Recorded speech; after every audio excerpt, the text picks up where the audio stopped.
Sen qari va yolg'izsan, yaqinda hech narsaga yaramay qolasan. Yo'q. Mehribon Allohim, bergan mo'tabar umring uchun, bergan ne'matlaring uchun, tinchliging, xotirjamligim uchun ming marta senga shukronalar bo'lsin. Ming marta shukr. Yana qotgan nonmi? Juda achinarli, ba'zilar buni hatto hayvonlarga berishyapti. Berayotgan rizqingga shukr.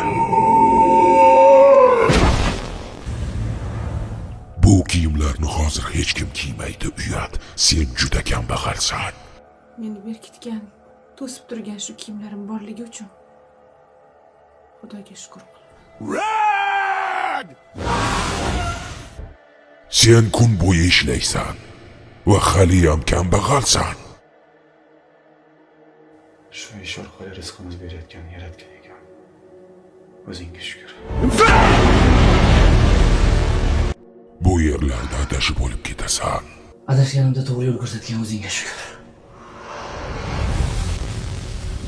Sen nima uchun boshqalarday yaratilmagansan? Yuragim urib turganiga Xudoga shukr. Senchi sen meni nimalar deb xursand qilasan?